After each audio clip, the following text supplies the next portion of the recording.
Hello friends, नवोदियंस academy में आपका स्वागत है। आज हम अध्ययन करेंगे न्यायपालिका से संबंधित महत्वपूर्ण प्रश्नोत्तरों का। चलिए प्रारंभ करते हैं। पहला प्रश्न है, संविधान का संरक्षक व व्याख्याकार कौन होता है? तो सर्वोच्च न्यायालय होता है। अगला प्रश्न है, संविधान के किस भाग में संघीय न्यायपालिका का उल्लेख है? तो भाग 5 में है। अगला प्रश्न है, किस अधिनियम के अंतर्गत सर्वोच्च न्यायालय की स्थापना की गई है? तो रेगुलेटिंग एक्ट 1773 के अंतर्गत सर्वोच्च न्यायालय की स्थापना की गई है। अगला प्रश्न है, संविधान में मूल रूप से सर्वोच्च न्यायालय में मुख्य न्यायाधीश के अतिरिक्त कितने न्यायाधीशों की व्यवस्था की गई थी? तो 7 की गई थी। अगला प्रश्न है, उच्चतम न्यायालय में न्यायाधीशों की संख्या में वृद्धि करने का अधिकार किसको है? तो संसद को है। संसद उच्च न्यायालय के न्यायाधीशों की संख्या बढ़ा सकती है। अगला प्रश्न है, वर्तमान में सर्वोच्च न्यायालय में मुख्य न्यायाधीश सहित न्यायाधीशों की कुल संख्या कितनी है? तो 31 है। अगला प्रश्न है, सर्वोच्च न्यायालय के न्यायाधीश की नियुक्ति कौन करता है? तो सर्वोच्च न्यायालय के न्यायाधीश की नियुक्ति राष्ट्रपति करता है। अगला प्रश्न है, उच्चतम न्यायालय के न्यायाधीशों की सेवानिवृत्ति की आयु क्या है? तो 65 वर्ष है। मतलब 65 वर्ष तक न्यायाधीश कार्य कर सकते हैं। अगला प्रश्न है, सर्वोच्च न्यायालय का गठन, उसकी शक्तियाँ व न्यायाधीशों को हटाने की विधि किस देश के संविधान से ली गई है? तो अमेरिका के संविधान से ली गई है। अगला प्रश्न है, क्या सेवानिवृत्ति के पश्चात सर्वोच्च न्यायालय का न्यायाधीश किसी जगह वकालत कर सकता है? तो नहीं कर सकता। अगर सेवानिवृत्ति के बाद कोई भी न्यायाधीश वकालत करना चाहता है तो वह नहीं कर सकता है। अगला प्रश्न है, किस अनुच्छेद में उच्चतम न्यायालय को परामर्शदाता बनाया गया है? तो अनुच्छेद 143 में उच्चतम न्यायालय को परामर्शदाता बनाया गया है। अगला प्रश्न है, सर्वोच्च न्यायालय के जजों का वेतन किससे आहरित होता है? तो संचित निधि से होता है।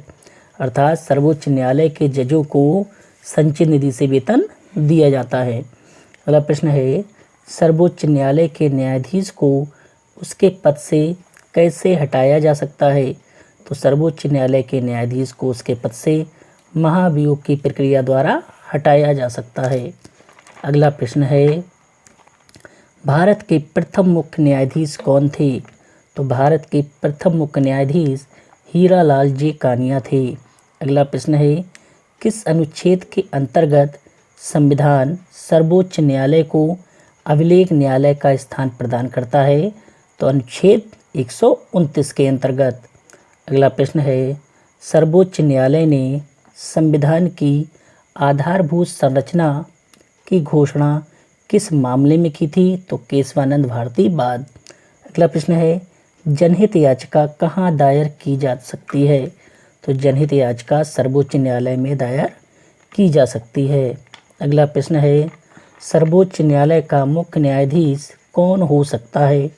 तो सर्वोच्च न्यायालय का मुख्य न्यायाधीश वही हो सकता है जिसने कम से कम 10 वर्ष तक उच्च न्यायालय में वकालत की हो या 5 वर्ष किसी उच्च न्यायालय में न्यायाधीश के पद पर रहा हो। अगला प्रश्न है, मौलिक अधिकारों की रक्षा कौन करता है? तो मौलिक अधिकारों की रक्षा सर्वोच्च न्यायालय करता है। अगला प्रश्न है, उच्चतम न्यायालय की स्थापना और गठन किस अनुच्छेद में है? तो उच्चतम न्यायालय की स्थापना और गठन अनुच्छेद 124 में है। अगला प्रश्न है, उच्चतम न्यायालय के न्यायिक पुनरीक्षण कार्य का क्या अर्थ है? तो कानूनों की संवैधानिक वैधता का परीक्षण। अगला प्रश्न है, संविधान में न्यायिक समीक्षा की धारणा किस देश से ली गई है? तो संयुक्त राज्य अमेरिका से ली गई है।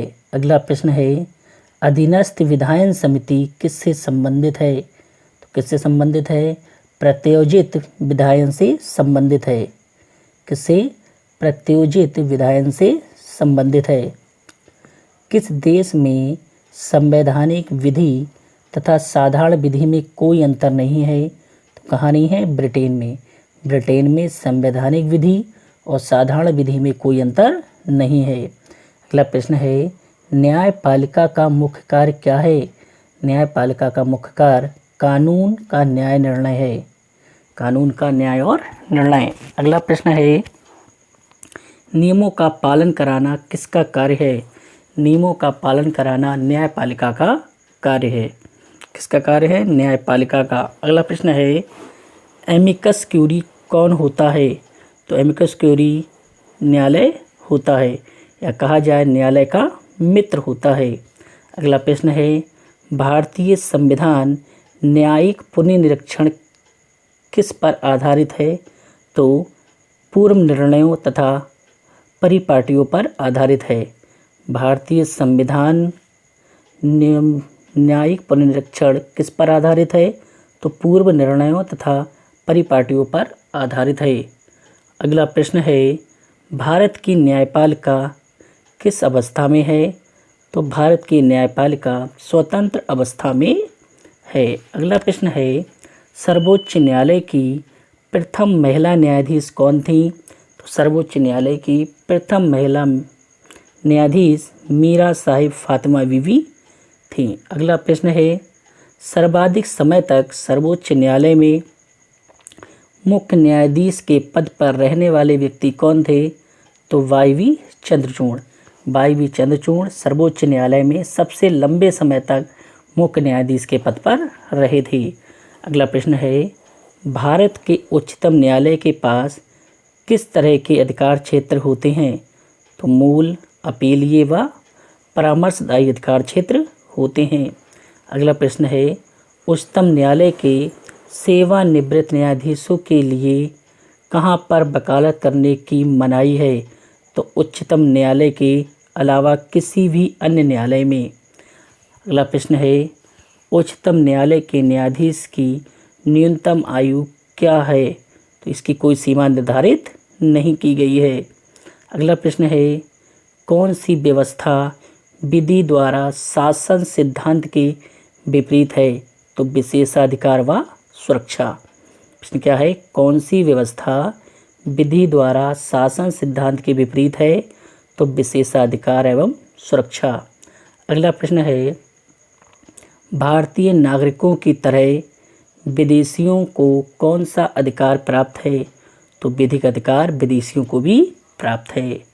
अगला प्रश्न है, न्यायपालिका द्वारा बनाए गए कानून को क्या कहते हैं? तो न्यायपालिका द्वारा बनाए गए कानून को न्यायिक निर्णय कहते हैं।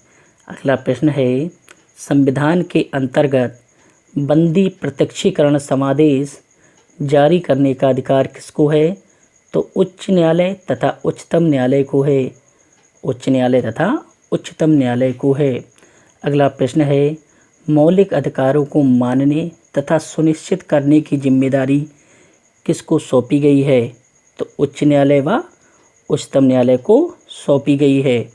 अगला प्रश्न है, राष्ट्रपति के निर्वाचन में विवाद के मामले को कहाँ प्रस्तुत किया जा सकता है? तो भारत के उच्च न्यायालय में प्रस्तुत किया जा सकता है।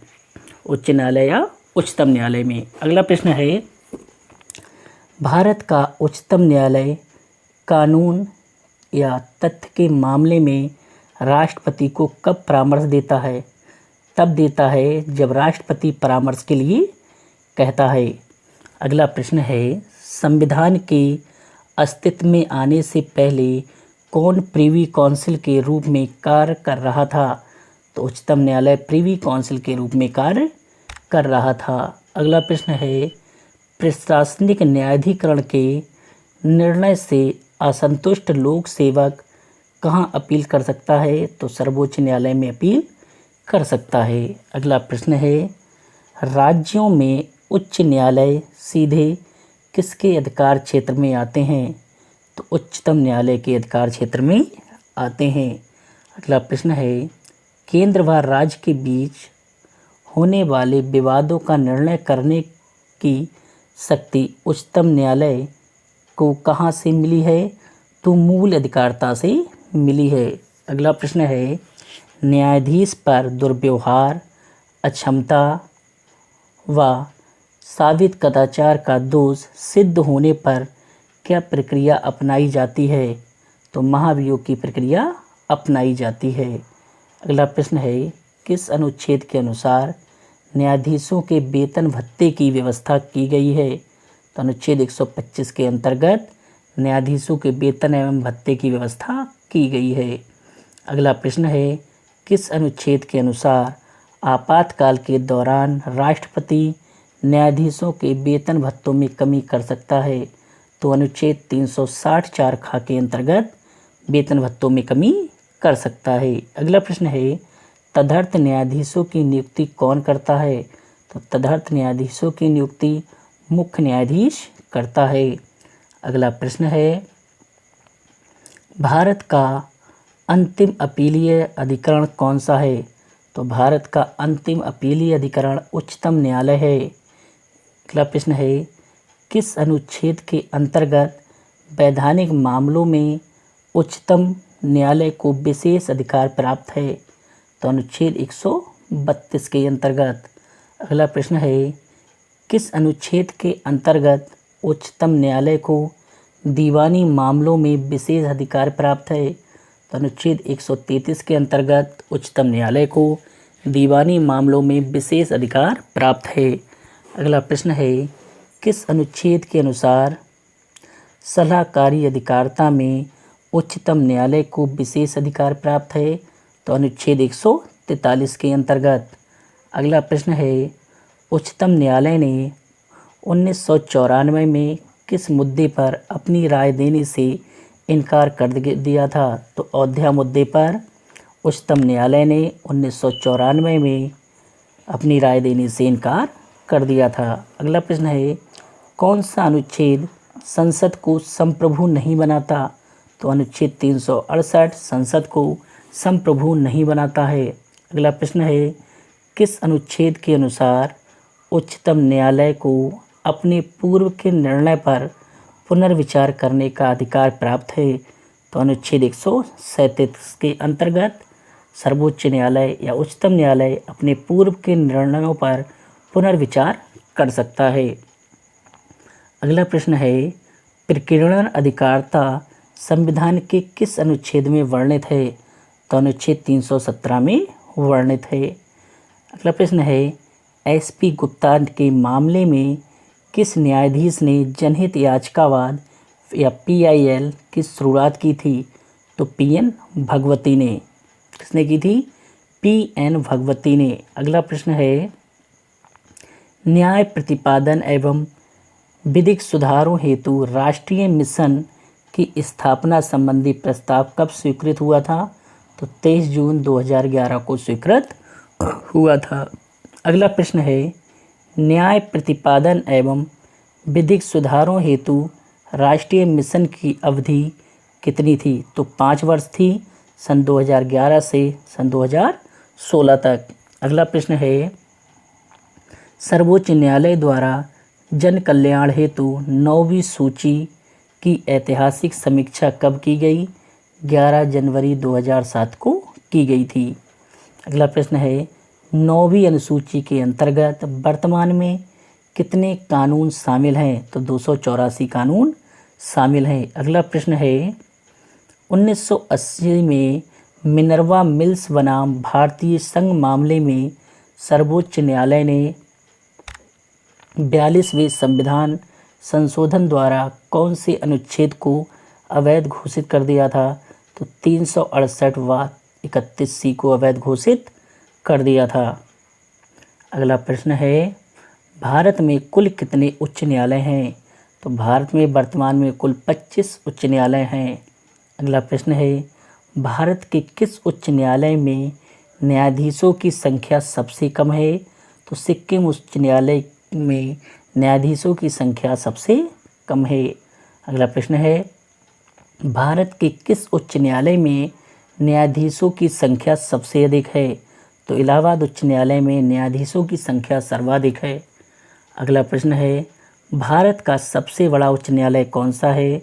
तो भारत का सबसे बड़ा उच्च न्यायालय इलाहाबाद उच्च न्यायालय है, जिसकी खंडपीठ कहाँ है? लखनऊ है। कहाँ है? लखनऊ। इलाहाबाद उच्च न्यायालय की खंडपीठ लखनऊ में है। अगला प्रश्न है, इलाहाबाद उच्च न्यायालय की स्थापना कब हुई थी? इलाहाबाद उच्च न्यायालय की स्थापना 17 मार्च 1866 को हुई थी। अगला प्रश्न है, मध्य प्रदेश का उच्च न्यायालय कहाँ स्थित है? मध्य प्रदेश का उच्च न्यायालय जबलपुर में स्थित है। अगला प्रश्न है, उच्च न्यायालय के क्षेत्राधिकार को हटाने या बढ़ाने का अधिकार किसको है? तो भारतीय संसद को है। अगला प्रश्न है, उच्च न्यायालय के न्यायाधीशों की नियुक्ति कौन करता है? तो उच्च न्यायालय के न्यायाधीशों की नियुक्ति राष्ट्रपति करता है। अगला प्रश्न है, उच्च न्यायालय का न्यायाधीश कितनी आयु तक अपने पद पर रह सकता है? तो 65 वर्ष की आयु तक अपने पद पर रह सकता है। अगला प्रश्न है, उच्च न्यायालय में प्रथम महिला मुख्य न्यायाधीश कौन थी? तो श्रीमती लीला सेठ थी। उच्च न्यायालय में प्रथम महिला मुख्य न्यायाधीश श्रीमती लीला सेठ थी। अगला प्रश्न है, किसी न्यायाधीश को एक न्यायालय से दूसरे न्यायालय में भेजने का अधिकार किसको है? तो राष्ट्रपति को है। किसको है? राष्ट्रपति को। अगला प्रश्न है, किस उच्च न्यायालय में सबसे अधिक स्थायी व अस्थायी खंडपीठ हैं? तो गुवाहाटी उच्च न्यायालय में सर्वाधिक स्थायी व अस्थायी खंडपीठ हैं। अगला प्रश्न है, केरल का उच्च न्यायालय कहाँ स्थित है? केरल का उच्च न्यायालय एर्नाकुलम में स्थित है। और ये प्रश्न कई बार पूछा गया है। अगला प्रश्न है, उच्च न्यायालय के न्यायाधीश को उसके पद व गोपनीयता की शपथ कौन दिलाता है? तो राज्यपाल दिलाता है। और उच्चतम न्यायालय के न्यायाधीश को राष्ट्रपति दिलाता है। अगला प्रश्न है, संविधान के किस अनुच्छेद के अंतर्गत उच्च न्यायालय द्वारा दिया गया निर्देश परिवर्तित किया जा सकता है? तो अनुच्छेद 226। अगला प्रश्न है, उड़ीसा राज्य का उच्च न्यायालय कहाँ स्थित है? तो उड़ीसा का उच्च न्यायालय कटक में स्थित है। अगला प्रश्न है, किसी राज्य के उच्च न्यायालय के न्यायाधीशों के वेतन एवं भत्तों का संबंध किससे होता है? तो संबंधित राज्य की लोक लेखा निधि से होता है। अगला प्रश्न है, केंद्र शासित दिल्ली का उच्च न्यायालय कहाँ स्थित है? तो केंद्र शासित प्रदेश दिल्ली का उच्च न्यायालय दिल्ली में स्थित है। अगर वीडियो पसंद आई हो तो लाइक और शेयर अवश्य करें, चैनल को सब्सक्राइब करें। धन्यवाद।